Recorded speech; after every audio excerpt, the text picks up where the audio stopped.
Bienvenue à cette nouvelle émission de Ville en action. Aujourd'hui, le maire de Saguenay-Jean Tremblay réagit à la décision de la Cour d'appel dans le dossier de la prière. Le jugement historique renverse une décision du Tribunal des droits de la personne interdisant la prière avant les séances du Conseil ainsi que la présence d'objets religieux. Le maire nous explique également l'entente intervenue entre la Ville et ses employés pour le financement des régimes de retraite. Tout de suite, retrouvons le maire Jean Tremblay qui réagit à la décision de la Cour d'appel.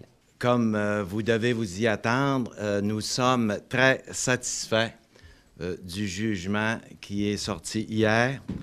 Une victoire pour nous historique qui vise à protéger nos droits, notre culture, notre patrimoine. Je tiens à remercier les citoyens qui, tout au cours de ce procès qui a duré 7 ans, nous ont appuyés. Et je remercie aussi d'une façon tout à fait particulière ceux qui nous ont supportés financièrement. On sait que les frais juridiques ont été assumés depuis le jugement, depuis le dernier jugement, par les citoyens. C'est 180 000 $ qui nous avaient été donnés à une moyenne de 65 $ par citoyen. Donc, ça nous a aidé, ça nous a plus qu'aidé, ça nous a permis de nous rendre jusqu'à maintenant. Alors, j'ai été touché par l'appui des citoyens, puis je tiens aussi à remercier mon conseil qui m'a appuyé sans réserve depuis le début, sans réserve, sans aucune hésitation, d'une façon unanime depuis le début de ce procès. Alors, rappelons maintenant les faits, ce qu'il s'est produit. D'abord, je n'ai jamais hésité à dire que j'avais la foi, que j'étais catholique. Je ne suis pas un cas unique au Québec, là. Je n'ai jamais hésité à le dire. Mais aussi, il est important de savoir que j'ai rien imposé. La prière au conseil municipal, c'était celle que l'on faisait depuis plus de 100 ans à Saguenay. Ce n'est pas moi qui l'ai introduite. Et les objets religieux que vous pouvez retrouver dans la salle des différentes salles, ce n'est pas moi non plus qui les ai déposés là. Ces objets étaient déjà en place avant que j'arrive. Alors, aussi, il faut savoir que ce dossier-là nous a indisposés au plus haut point, parce que ce n'est pas nous qui l'avons mis sur la place publique. Nous avons été poursuivis. Alors, tu as une poursuite, là, tu es obligé de te défendre, mais ce n'est pas une... J'entends des fois des réflexions à l'effet que, bon, vous avez introduit ce combat-là. Ce n'est pas nous. On ne le souhaitait pas. C'est la chose qu'on souhaitait le moins du monde. Sauf que nous avons été poursuivis. Il faut savoir aussi que quand on a été poursuivis, le conseil municipal a eu une réflexion à faire. Qu'est-ce qu'on fait? Et unanimement, on s'est dit, on va se tenir debout. On en voit trop s'écraser. Dès qu'il y a une menace quelconque, on recule. Le conseil municipal, d'une façon unanime, a dit non, on ne recule pas. Ce sont nos valeurs, notre culture, notre patrimoine, nos traditions. C'est ce qu'on a de plus fondamental. Et on ne recule pas devant des faits aussi importants. Il faut que vous sachiez qu'on a toujours eu...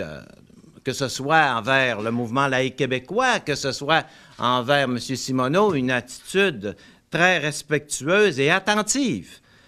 On oublie une chose, c'est qu'on a eu des séances de négociation qui ont eu lieu au tout début, au palais de justice. Un conciliateur était descendu de Québec. C'était une dame qui était descendue pour essayer de voir s'il n'y avait pas un terrain d'entente. Mais j'ai vite constaté qu'il n'y avait aucun compromis possible. Souvent, il y a des personnes qui disent « Oui, mais pourquoi pas un moment de silence? » Mais un moment de silence, il faut le savoir, ça a été refusé. C'est pas qu'on l'a proposé, c'est qu'à un moment donné, il y a eu des réflexions par la justice et eux, ils ont dit « Un moment de silence, ça a un caractère religieux, ça. Donc, on ne veut même pas en parler. » Donc, on n'a pas eu de discussion là-dessus. Ils ne voulaient pas entendre parler d'un moment de silence. Je ne vous dis pas qu'on l'a accepté, on n'a pas discuté. Mais pour eux, ils ont fermé la porte. Dès qu'ils ont entendu le mot « moment de silence », ils ont fermé la porte. Alors, on n'a donc pas modifié les façons de faire et le mouvement laïque québécois n'avait aucun compromis, n'a proposé aucun compromis. Nous avons donc été poursuivis et le premier jugement qui est sorti nous a choqués. Nous a choqués et ça peut vous paraître un peu surprenant, mais ce qui nous a choqués le plus, c'était pas la prière. Oui, la prière nous a choqués, mais c'était pas la prière, c'était les objets. Les objets religieux. Pourquoi? Parce qu'on s'est dit, écoute, la prière, c'est grave, ça ne devrait pas faire ça, mais il reste une chose, c'est que si on nous empêche de faire la prière, c'est difficile par la suite de voir qu'est-ce qui pourrait se produire. Qu'est-ce que ça va donner quoi comme conséquence? Ils ne peuvent pas arrêter les prières partout, puis des prières, il n'y en a peut-être pas tant que ça en public. Tandis que les objets, là, on voyait aller les choses. Là, c'était les objets partout, les croix, tout ce qui a un caractère religieux, les noms. Alors là, on voyait aller les choses. On s'est dit, si il faut enlever nos objets, bien là, ça commence par les salles de conseil, mais ça donne à certaines personnes une force incroyable. Et là, tous les objets, on pense à la croix de Saint-Anne ici, la croix du Mont-Royal, les noms de villes, ça ne finissait plus. On a même vu une madame, le nom de son école, elle portait le nom d'un saint, elle voulait faire changer de nom, ça ne finissait plus. Alors, ce jugement-là nous a profondément choqués, inquiétés. Alors, c'est une décision qui menaçait ce qu'on a de plus précieux. C'est notre culture, c'est notre patrimoine. Tout ça, là, on voyait ça s'effriter. Et le conseil municipal, on avait des discussions là-dessus. On disait, c'est tout le Québec. Pourquoi il y a juste nous? Et on devrait avoir encore plus d'appui des corps publics. Mais là, tout le monde nous regardait aller. Une chance, la population nous soutenait et on le sentait d'une façon importante. On avait des communications, c'était incroyable le nombre de communications qu'on avait. Et ça nous encourageait parce qu'évidemment, tu cherches du soutien dans une situation semblable. Le mouvement laïque québécois n'a pas, comme n'importe qui, à imposer aux autres sa façon de penser. Personne au Québec ne peut imposer aux autres. On peut en discuter, on peut essayer de convaincre, mais on ne peut pas imposer, pas plus le mouvement laïque québécois que d'autres, imposer sa façon de penser. Personnellement, je suis québécois, un Tremblay du Québec. Je suis de langue française et très heureux d'être de langue française et surtout, je n'ai pas honte de dire que je suis catholique. Le Québec est une nation dont l'héritage, la culture ont des racines religieuses. Notre patrimoine, que ce soit notre patrimoine spirituel, que ce soit notre patrimoine physique, a des origines religieuses. On voit nos églises partout. On voit des objets religieux partout. On n'a qu'à se promener n'importe où. Notre paysage est plein d'objets religieux. Je respecte ceux qui ne croient pas, autant que je respecte ceux qui croient. Mais je crois que nos valeurs de solidarité, nos valeurs de respect, nos valeurs d'entraide au Québec, nos valeurs d'amour au Québec, nous ont été enseignées par nos parents qui avaient la foi. Le respect de la diversité d'opinions est un principe fondamental. On a le droit d'avoir les opinions qu'on veut, mais on n'a pas le droit de les imposer aux autres. Toute personne a la liberté d'expression et c'est la liberté la plus précieuse qu'on peut avoir. Je ne veux pas donner de leçons à personne, mais au lieu de nous battre entre nous, les Québécois, nous devrions mettre nos efforts à combattre ensemble la perte de nos valeurs. Le Québec a de graves problèmes économiques qui entraînent la pauvreté, les inégalités sociales et l'injustice. C'est ça qu'on devrait combattre ensemble. Pour moi, la laïcité, c'est l'art de la communication entre les différentes croyances, non pas leur abolition ou leur interdiction. J'aimerais vous lire un paragraphe du jugement qui m'a impressionné. C'est un paragraphe qui a sans doute marqué le juge aussi, parce que lui-même a cité ce paragraphe-là d'un jugement italien. Alors, il est partie intégrante du jugement et je trouve que c'est une des plus belles citations que j'ai lues à date. Écoutez ceci. Une Cour des droits de l'homme ne saurait se laisser gagner par un Alzheimer historique. Elle n'a pas le droit de faire fi de la continuité culturelle du parcours d'une nation à travers le temps, ni de négliger ce qui, au fil des siècles, a contribué à modeler et définir le profil d'un peuple. Aucun tribunal supranational n'a à substituer ses propres modèles éthiques aux qualités que l'histoire a imprimées à l'identité nationale. Une Cour des droits de l'homme a pour rôle de protéger les droits fondamentaux, mais sans jamais perdre de vue ceci. Les coutumes ne sont pas des caprices qui passent. Elles évoluent avec le temps, se solidifient à travers l'histoire pour former un ciment culturel. Elles deviennent des symboles extrêmement importants qui définissent l'identité des nations, des tribus, des religions et des individus.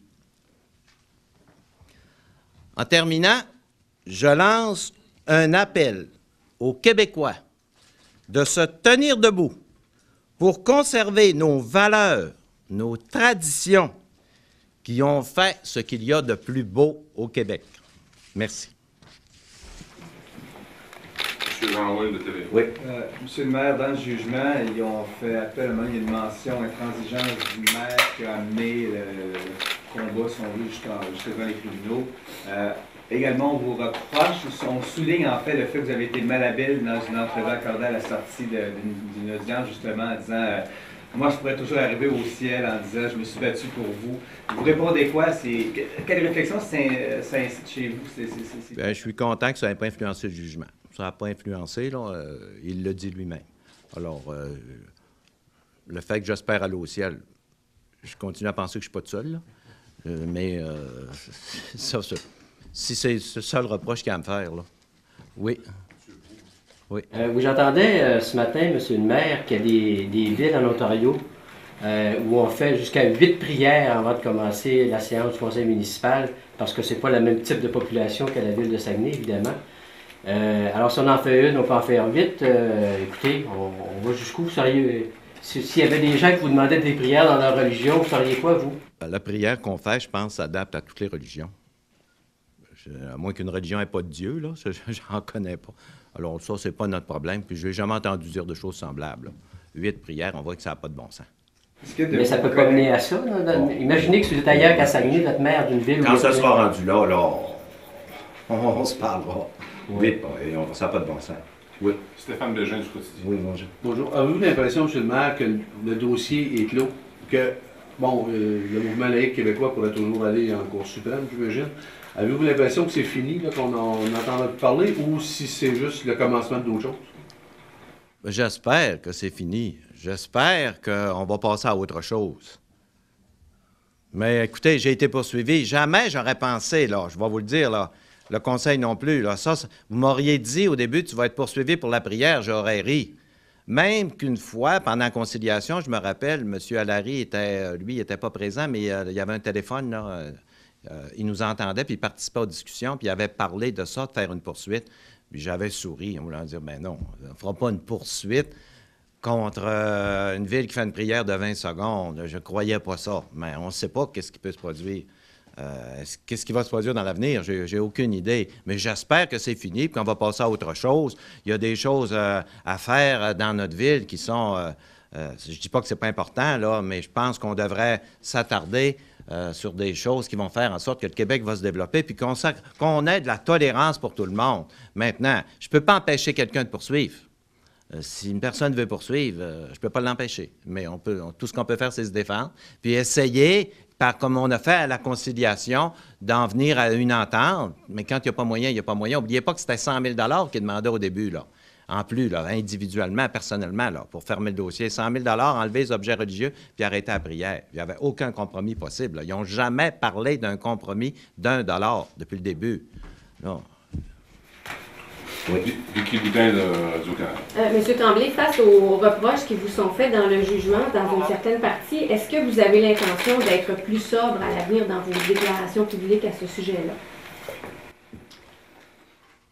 Bien, plus sobre, je trouve personnellement, écoutez, c'est l'opinion d'un juge. Puis c'est correct. On a chacun nos opinions. Vous me donneriez la vôtre, je donnerais la mienne, on peut en discuter. Là, c'est une opinion qu'il donne. Il ne base pas son jugement là-dessus du tout. Maintenant, être plus sobre, on demande d'être transparent. C'est essentiel, d'après moi, de savoir ce qu'un maire qui prend des décisions pour vous autres pense vraiment. Tout le monde a des pensées, là. Que ce soit, tu peux être athée, tu peux être musulman, tu peux être catholique, tu peux être n'importe quoi, à moins d'être absolument neutre, pas un zombie, là. Tu as une façon de penser, tu as une façon de voir la vie. Bien, quand ça vient le temps de mettre ça sur la table, je pense que ça en est de la transparence. Les gens vont dire « Ah, ça m'arrive souvent. Vous, on sait bien, vous êtes catholique, vous pensez comme ça. » Oui. Mais c'est ça de la transparence. C'est de dire « Non, non, je te dirai pas comment je pense, là, mais je prends une décision, mais tu ne sauras pas ce que je pense. » C'est manque de transparence parce qu'en fait, les décisions que je prends avec mon conseil, ce sont des décisions qui ont une influence sur l'ensemble de mes citoyens. Alors, nos citoyens se doivent de savoir qu'est-ce qui est en dessous de ça, puis comment on pense. Certains citoyens peuvent penser, moi, je n'accepte pas d'avoir un maire catholique. Ça me surprendrait, là, mais mettons qu'il y en a. Bon, ils le savent au moins. Ils le savent. Ils savent que le maire, il est catholique. Mais de là, il y a catholique et catholique, là, mais je pense que faire une prière de 20 secondes, qu'on n'a pas inventée, qui existait avant, c'est pas extravagant. Moi, je trouve ça. C'est pas extravagant. Mais je pense que le juge aussi trouve que c'est pas extravagant. Oui. Pensez-vous, M. le maire, qu'on assiste à un tournant dans tout ce débat de la laïcité au Québec avec ce jugement? Ça va avoir une influence très grande. Ce jugement-là va faire jurisprudence et va avoir une influence très grande. C'est indéniable. Il est très bien fait, d'ailleurs. Moi, je trouve que il est en profondeur. Ça va avoir une influence, ça va faire réfléchir, c'est certain. N'oubliez pas qu'il y a 1100 municipalités au Québec. Il y en a environ la moitié qui font la prière. Si on nous avait interdit de faire la prière, bien là c'était la cour d'appel. Les autres villes auraient dû suivre. Puis enlève les objets religieux, les autres villes auraient dû suivre. Alors, c'est ce qu'on appelle la jurisprudence. Mais maintenant, on a... c'est certain que ça va avoir un effet. C'est historique, là, le jugement qu'on a actuellement. Est-ce qu'il y a des maires de municipalités, justement, qui vous ont téléphoné pour vous féliciter? Disons que je n'ai pas répondu au téléphone depuis hier midi parce que le téléphone, c'est un feu roulant, ça n'arrête pas. Et je vais commencer à répondre au téléphone demain matin parce que j'en ai encore pour la journée. Parce que moi, j'ai hâte de tomber dans mon travail. À la ville, on a une ville qui va bien, puis je veux... je ne ferai pas ça toute l'année, là. Juste revenir sur les contributions du public, 180 000 $. Est-ce que tout a été couvert? Les fonds ont été couverts? Est-ce qu'il y a un Et on a manqué d'argent. Sauf que j'ai averti les avocats, envoyez-moi plus de facture, j'en ai plus d'argent. Depuis ce temps-là, je n'ai pas vu de facture.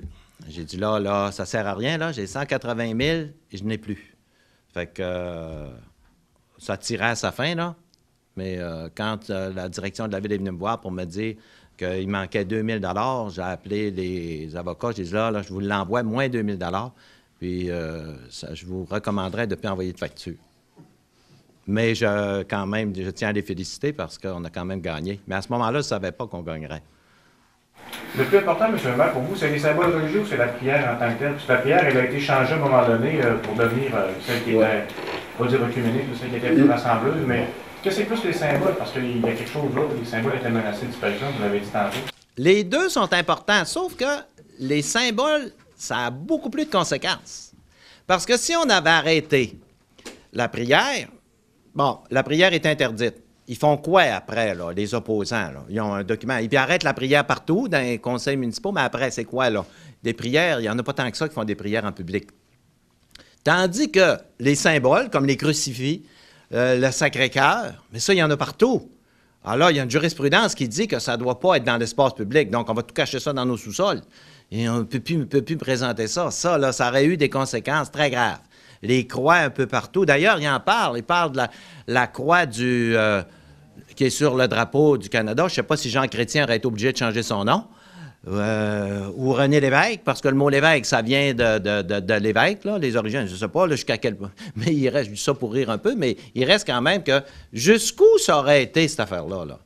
Jusqu'où il aurait été? Alors, sans doute que ça aurait eu certaines répercussions. Je fais des farces quand je parle de Jean Chrétien, mais c'est ça pareil. Sur la croix du Québec, il faut bien comprendre que cette croix-là, la signification, c'est vraiment la croix catholique. C'est vraiment ça. Est-ce qu'on aurait demandé des modifications? Peut-être pas, parce que c'est sacré, le drapeau du Québec, mais il y a d'autres objets qu'on aurait pu toucher. Donc, lundi, il y a une séance du conseil municipal. Oui. Il y aura le signe de croix, il y aura la prière. Parce que le signe de croix, dans le jugement, on a glissé un mot. Oui, c'est seulement une réflexion qui fait. J'ai de la misère à comprendre un petit peu. Prenez les joueurs de hockey, par exemple, qui font leur signe de croix. Est-ce qu'on va permettre aux joueurs de hockey de faire un signe de croix avant de commencer? On voit ça souvent des sportifs.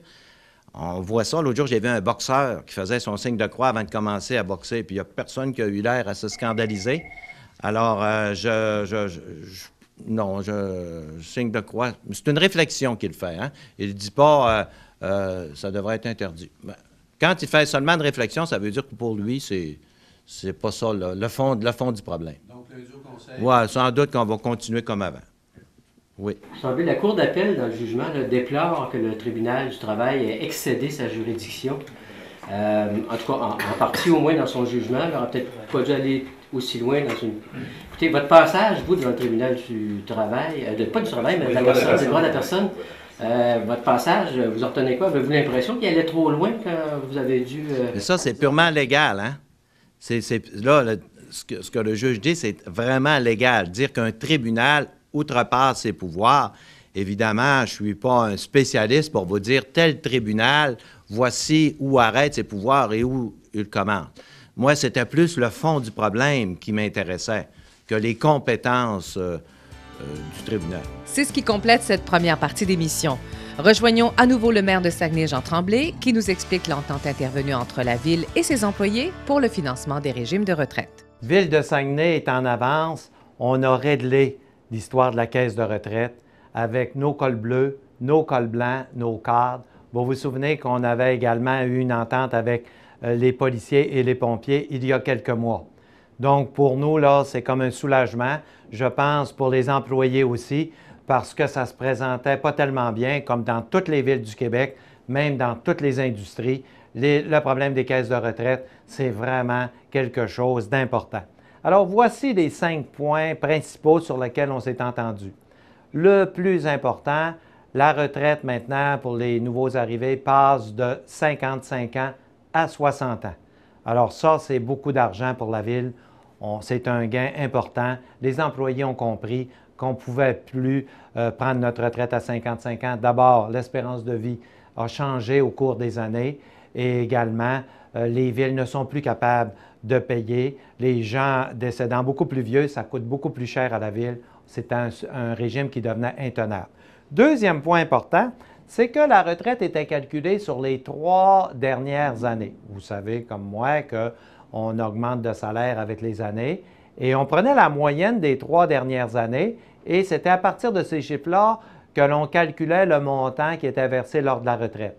Maintenant, au lieu d'être les 3 dernières années, ce sont les 5 dernières années. Alors, ça fait vraiment une différence. La moyenne n'est plus la même. Et pour cela, je peux vous dire que la Ville, encore une fois, économise des montants d'argent importants. Également, quand on prend notre retraite, la Ville garantissait 15 ans. Voici ce que ça veut dire. C'est que, supposons qu'un retraité meurt au bout de 7 ans. 7 ans après avoir pris sa retraite, il décède. Eh bien, la Ville payait jusqu'à concurrence de 15 ans. Donc, il restait donc 8 ans à payer à ses héritiers. Donc, en prenant notre retraite auparavant, on était certain qu'on avait au moins 15 ans de paiement. Même si on décède, ça allait aux héritiers. Le 15 ans est passé à 10 ans.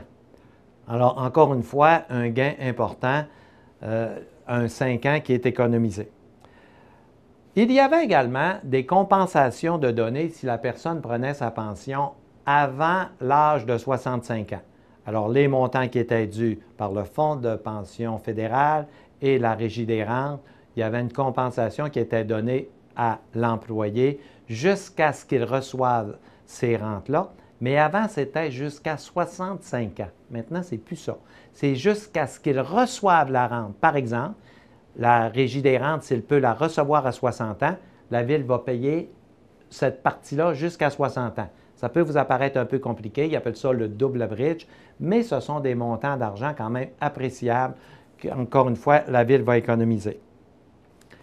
Le dernier point important, c'est que la personne qui prenait sa retraite avant l'âge de 55 ans, elle décidait, mettons à 45 ans qu'elle partait, ou à 50 ans, elle décidait de partir, à ce moment-là, elle avait une pénalité. Elle pouvait prendre sa retraite avant, mais ça lui coûtait, elle perdait 3 % pour chaque année avant la date prévue pour prendre sa retraite. Si elle prenait sa retraite 10 ans avant la date prévue, elle perdait 30 % de sa retraite. Maintenant, au lieu d'être 3 %, c'est 4,5 %. C'est pas mal d'argent. Alors, tout ça, ça fait en sorte qu'on a un régime qui va coûter moins cher à la Ville. Hein? Alors, on va économiser des sommes d'argent importantes. Dès cette année, on sauve 1,8 million. Et puis là, ça va changer à chaque année. Maintenant, la Ville va se faire une réserve de 700 000 par année pour ne plus jamais avoir à vivre ce qu'elle a vécu au cours des dernières années. Il faut se faire une réserve parce qu'il peut arriver, encore une fois, des événements qui vont faire en sorte que la caisse de retraite va être encore une fois un problème. Alors, on ne veut plus vivre ça. En ayant une réserve de 700 000 $ à chaque année, on va être beaucoup plus en mesure de faire face à nos obligations. Donc, tout le monde est heureux et aujourd'hui, Ville de Saguenay peut dire on tourne la page, c'est réglé avec les cadres, les cols bleus, les cols blancs, les pompiers et les policiers. C'est déjà tout pour aujourd'hui. On vous dit au revoir et à la semaine prochaine. Pour réécouter cette émission, rendez-vous sur le site Internet de Ville en Action dans la section vidéo émission longue durée. Passez une excellente semaine et portez-vous bien.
À Ville en Action cette semaine, le maire de Saguenay, Jean Tremblay, réagit à la décision de la Cour d'appel dans le dossier de la prière. Le jugement historique renverse une décision du Tribunal des droits de la personne interdisant la prière avant les séances du Conseil ainsi que la présence d'objets religieux. Le maire nous explique également l'entente intervenue entre la Ville et ses employés pour le financement des régimes de retraite. Soyez des nôtres à Ville en Action tous les jours de la semaine sur les ondes de MaTV.